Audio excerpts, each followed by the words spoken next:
Olá, galerinha do oitavo ano, eu sou a professora Lana de História e hoje nós iremos dar início ao nosso módulo 4 com o nosso capítulo 11, Imperialismo Europeu. Bem, para a gente iniciar, né, para ficar melhor a visualização, eu vou apresentar aqui para vocês o nosso livro. Então, vamos lá.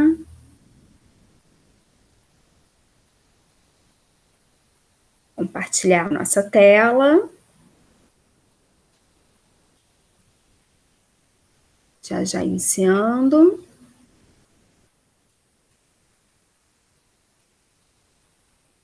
Prontinho. Vamos lá, então, abrindo o nosso livro. Bem, pessoal, esse é o nosso capítulo de hoje, Imperialismo Europeu. Vamos observar essa charge, é bem interessante. Lembrando, pessoal, que sempre que tiver uma charge, é interessante a gente olhar a legenda. Deixa eu ampliar aqui, então, para a gente poder ler essa legenda.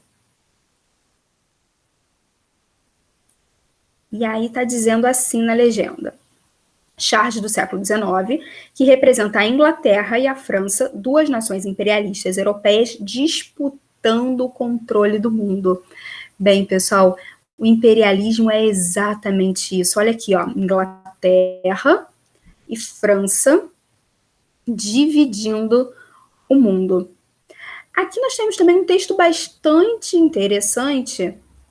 Eu vou ampliar aqui, vale a pena a gente ler.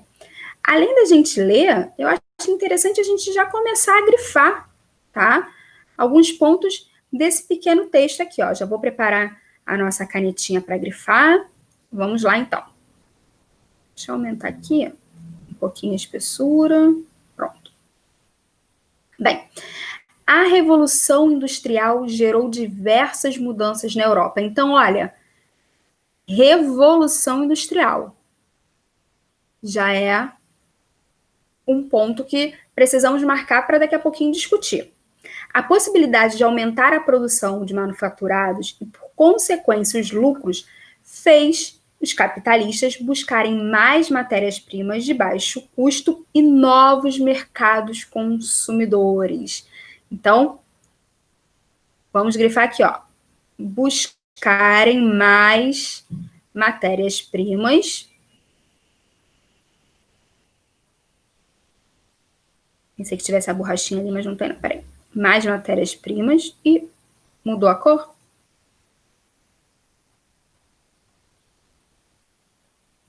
Mais matérias-primas a baixo custo e novos mercados consumidores. Bem, nós vamos discutir tudo isso que nós estamos grifando, tá? Na busca por esses novos mercados, diversas nações europeias passaram a disputar o controle de regiões na África e na Ásia. Então, disputar, vamos grifar, ó, o controle de regiões na África e na Ásia. Essa competição colonialismo. Então, vamos lá, ó. Gerou o chamado imperialismo ou neocolonialismo. Bem, nesse capítulo vamos estudar, né, como ocorreu essa expansão colonial e como os europeus construíram a ideia de superioridade em relação às demais nações para justificar os seus atos. Então, aqui, ó, vamos grifar isso, ó. Construíram a ideia de superioridade. Esse é o nosso ponto desse parágrafo que nós iremos grifar. Na verdade, pessoal, nós precisamos continuar grifando aqui, ó, para justificar os seus atos. Bem, vamos agora analisar tudo que nós grifamos dessa primeira página do nosso capítulo, pessoal. Esse capítulo é muito importante, ele já começa cheio de informações. O primeiro ponto, né, grifado foi logo no início do parágrafo Revolução Industrial. A gente tem que entender que imperialismo e revolução industrial andam juntas. Aliás, a Revolução Industrial, ela vai ser o ponto inicial do imperialismo, né? As potências imperialistas são potências industrializadas, ok? No primeiro momento, quando você tem lá a Revolução Industrial no século XVIII, né? 18, realmente, século XVIII, a meados ali do século XVIII, você tem uma revolução industrial que se sustenta dentro do próprio continente europeu, né?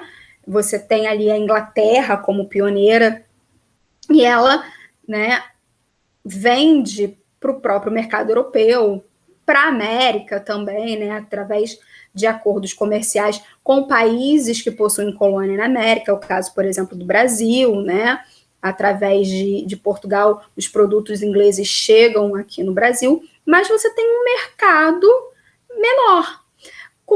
Conforme essa revolução industrial ela vai passando, né, conforme ela vai, na verdade, se aprimorando, as novas técnicas vão surgindo e a produção vai aumentando, essa revolução industrial ela não se sustenta mais de uma forma limitada dentro do continente europeu.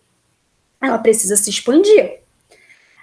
Os países industrializados precisam buscar novas fontes de matérias-primas, né, para alimentar essa indústria. E mais do que isso, esses países precisam de novos mercados consumidores. E aí, onde buscar gente para consumir o que está sendo produzido? Bem, eles então vão começar a disputar, né, o controle de regiões de possíveis mercados, que no caso seria a África e a Ásia. É então aí que começa o chamado imperialismo ou neocolonialismo. Neocolonialismo significa nova colonização. O prefixo neo significa novo, né? Então, seria essa nova onda colonial. A primeira foi lá, né, na expansão marítima, né, com as grandes descobertas, e a segunda onda, né, o neocolonialismo, o novo colonialismo, é exatamente esse ligado, né, à questão imperialista. E o que é imperialismo, professora? Resumindo de uma forma muito simples, o imperialismo é o domínio de uma nação mais rica e poderosa sobre outra mais fraca, ok? E por que essa nação é mais rica e é mais poderosa? Porque ela é industrializada, ok? Bem, então, vamos aqui passar para o nosso próximo parágrafo, né? São 3 parágrafos. Construíram a ideia de superioridade para justificar os seus atos. Bem, nós iremos ver essa situação da justificativa, né, para os atos imperialistas melhor na próxima aula, no nosso próximo encontro. Mas o que eu já posso adiantar para vocês é que a Europa, ela não entra de forma amigável, né, no continente africano e continente asiático. Ela entra, na verdade, se julgando superior àqueles povos, né? E para isso, ela precisa justificar esses atos como se elas estivessem levando a civilização para esses locais. Mas é um assunto que nós iremos aprofundar melhor, como eu falei, no nosso próximo encontro. Bem, hoje nós iremos... Deixa eu botar aqui a mãozinha de novo.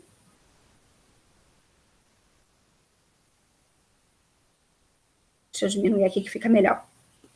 Bem, hoje nós vamos entender qual era o contexto onde tudo isso estava acontecendo. Então, hoje nós vamos ver a Europa no século XIX, nós vamos entender sobre a unificação italiana, a unificação alemã e a Comuna de Paris, ok? Esses são os temas da aula de hoje. Bem, a Europa no século XIX, pessoal, o século XIX é um século importantíssimo. Muito do que nós vamos entender como sociedade europeia está se formando nesse século XIX, tá? Então, vamos lá, deixa eu ampliar aqui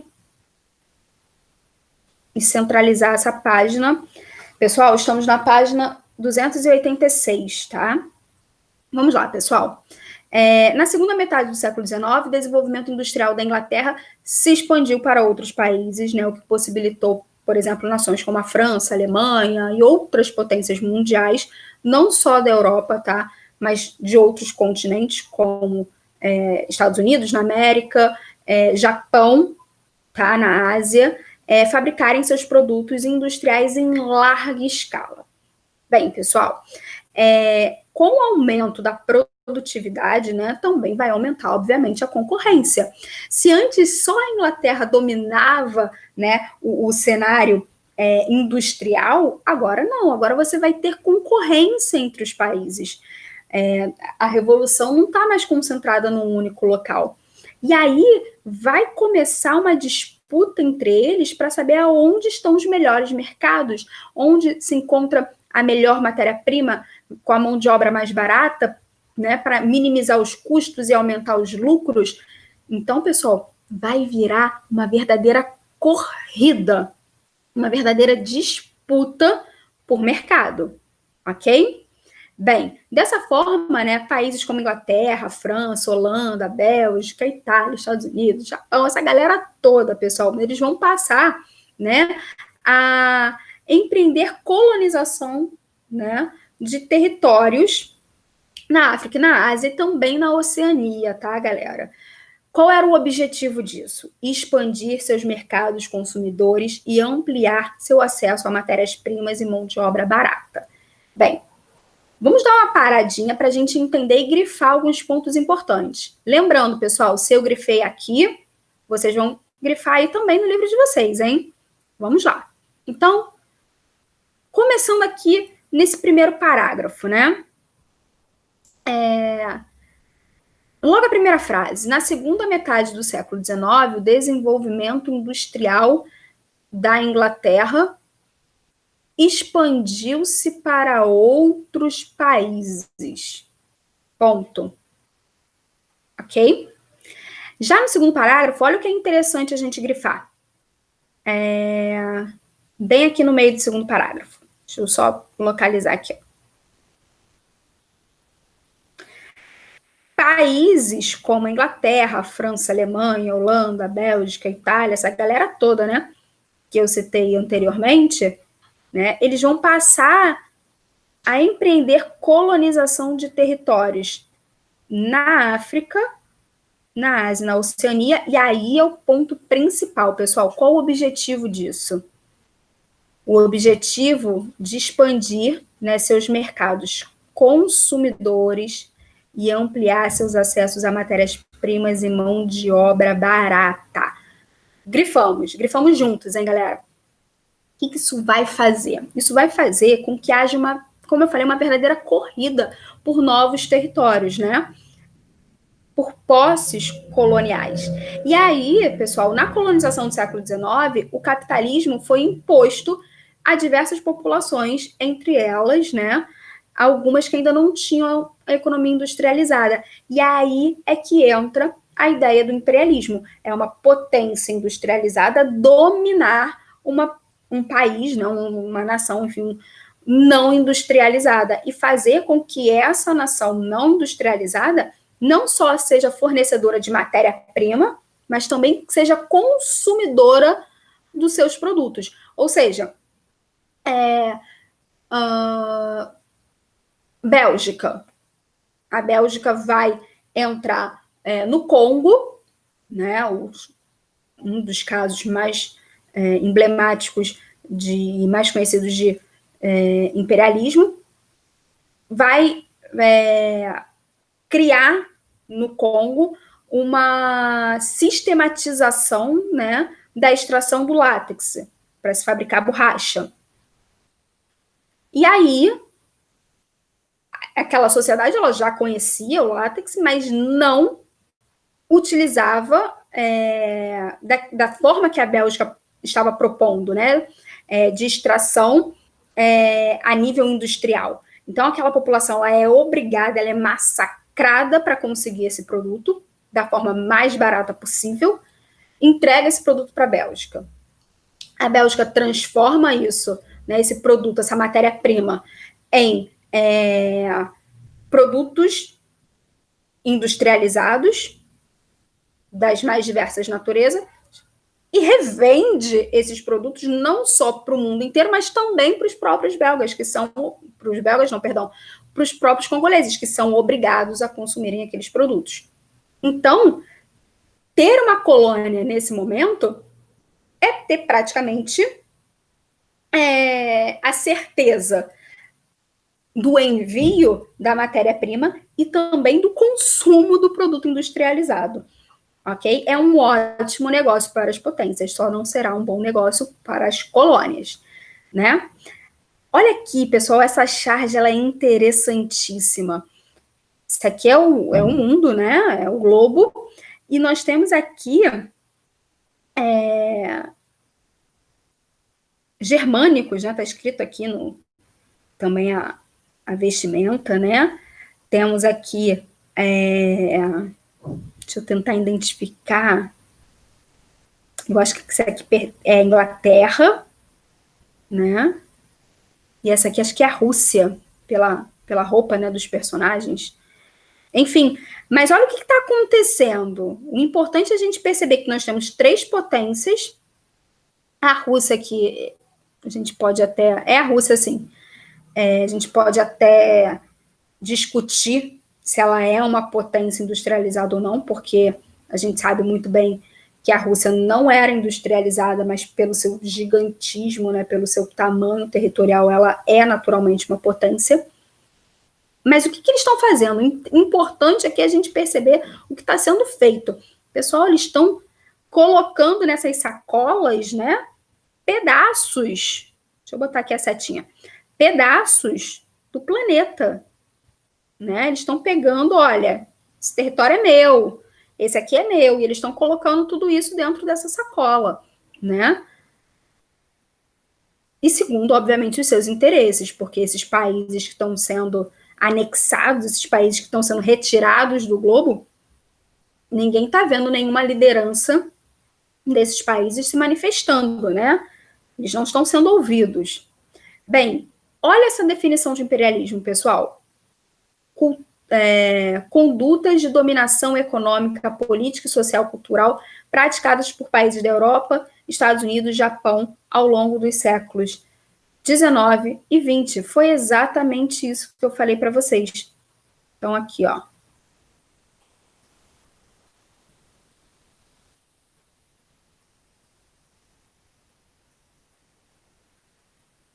Destacando aqui, ó, pessoal. Nada mais é do que eu comentei com vocês, né? É a dominação de um país mais rico, poderoso, industrializado sobre outro mais fraco, né? Política e economicamente falando. Vamos, então, agora aqui para a página 287. Nessa página,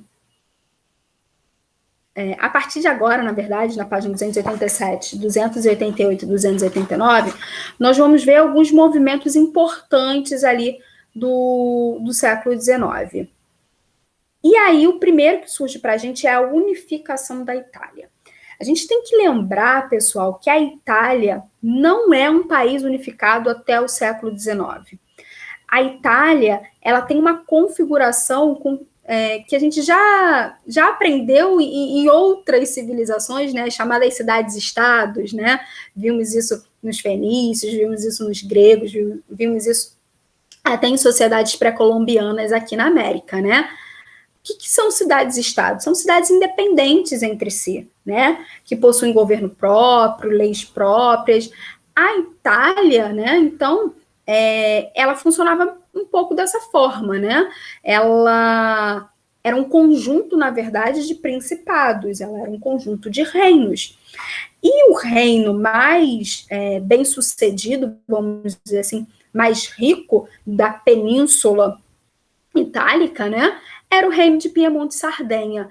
E é exatamente o reino de Piemonte e Sardenha que vai dar início, né, a esse processo de unificação dos outros reinos, para aí sim formar o que a gente conhece hoje como Itália, ok? Bem, vamos entender como é que isso funcionou. As unificações do século XIX, elas vão estar direta ou indiretamente ligadas ao Congresso de Viena. tá? Isso vai ficar bem mais claro na unificação alemã, ok, galera? Mas o que vai acontecer? O que foi o Congresso de Viena? O Congresso de Viena foi uma reunião, né, após a derrota de Napoleão, onde os países resolveram as suas fronteiras, porque quando Napoleão invadiu boa parte da Europa, né, ele fez uma verdadeira salada nas fronteiras e nos reinos, nos tronos, nas dinastias europeias. Depois, né, que o furacão Napoleão passou, eles precisavam se reorganizar. Então, eles criaram, né, no Congresso de Viena, estabeleceram no Congresso de Viena que as dinastias que haviam sido destronadas por Napoleão tinham o direito de retornarem aos seus tronos, né? O que acontece é que algumas dinastias haviam se perdido. E aí alguns locais, alguns territórios ficaram sob domínio de casas reais que não eram as suas originárias, né? Por exemplo, se o rei do meu território faleceu, vão buscar algum familiar próximo. E aí, esse familiar próximo pode ser rei de um outro local e esses territórios vão ficar ligados politicamente. Era o caso, por exemplo, de Piemonte e Sardenha. Desculpa, de Piemonte e Sardenha, isso mesmo. Que estava ali, né? Ele estava ali sobre o domínio, né, da Áustria, ok? Aqui, ó, isso está aqui no parágrafo... Segundo parágrafo, ó.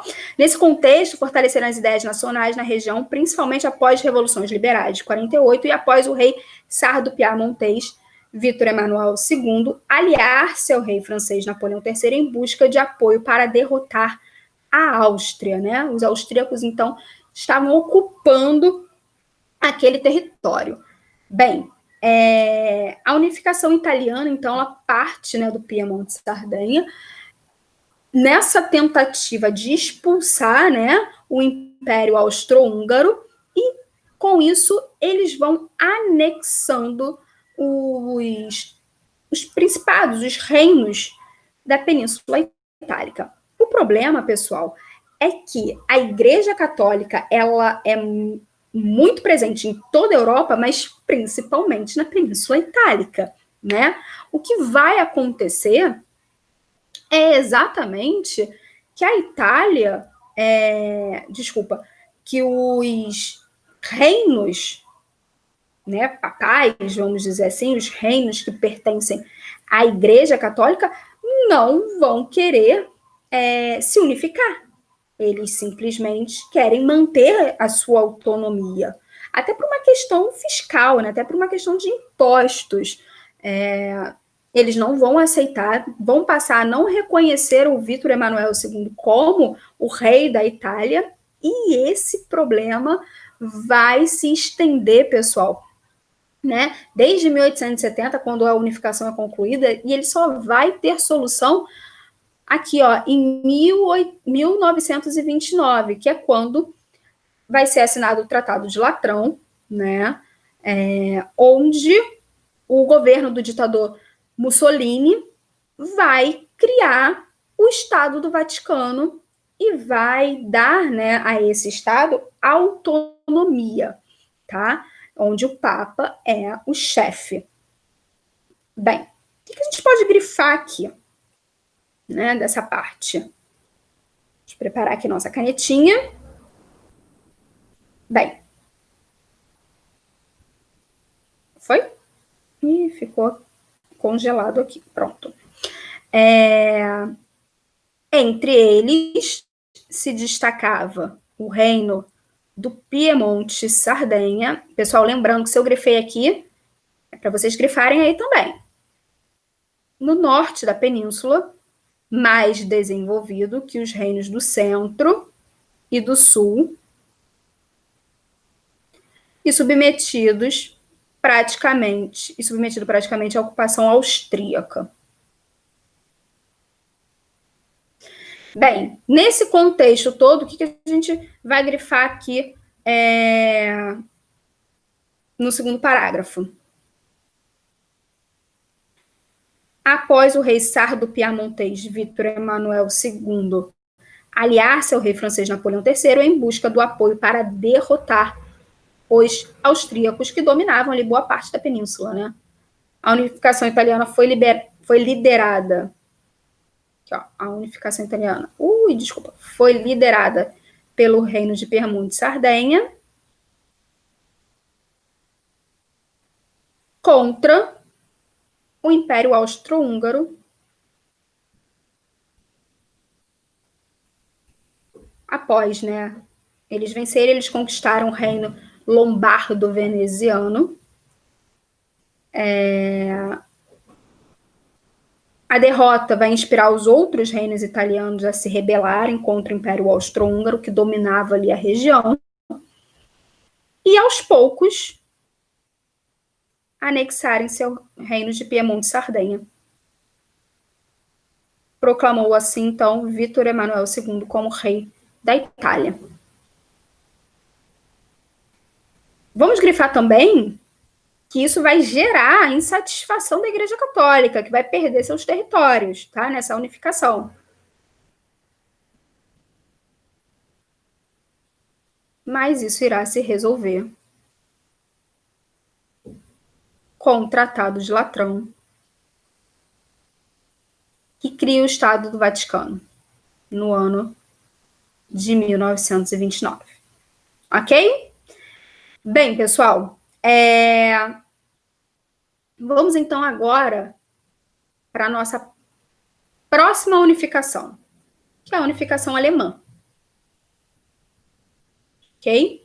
Unificação da Alemanha. Bem, gente, após o Congresso de Viena, né, que nós já sabemos do que se trata, né, essa grande reunião para tentar colocar ordem, né, nas fronteiras europeias após a era napoleônica, né? A Alemanha, então, que tinha ali seu território dividido em 38 estados independentes, né? Eles, na verdade, formavam a Confederação Germânica. Eles vão entrar num processo de unificação. 2 estados controlavam a região, tá? A Áustria e a Prússia. A Prússia é que liderou esse processo de unificação, até meio que jogando a Áustria de escanteio. Mas qual é o ponto principal da questão alemã? A unificação alemã, ela vai ter um caráter comercial muito forte, né? Olha aqui, pessoal, já vamos começar grifando. No segundo parágrafo, diz assim, propôs aos demais estados um acordo para abolir os impostos alfandegários, né? A Prússia, né, no caso. O objetivo da unificação da Prússia, né? O objetivo da unificação da Prússia era propor, né, aos demais estados um acordo para abolir os impostos alfandegários. Então, é um pouco isso que vai acontecer, né? Lógico que também vai ter toda uma questão expansionista territorial, né? O primeiro-ministro, o famoso Otto von Bismarck, né? O Bismarck, ele tinha ali uma pegada militar muitíssimo forte e ele vai iniciar essa característica expansionista da Alemanha, né, do que viria a ser a Alemanha, e, obviamente, vai anexar regiões, por exemplo, como a Alsácia-Lorena, né, que pertencia à França, e é produtora de minério, que vai ser muitíssimo importante para a questão industrial, já que após a unificação, após serem abolidas as barreiras alfandegárias, os famosos Zollverein, né? A Alemanha vai se tornar uma potência industrial e vai entrar com tudo no imperialismo. Bem, pessoal, aqui, né, a coroação do rei Guilherme,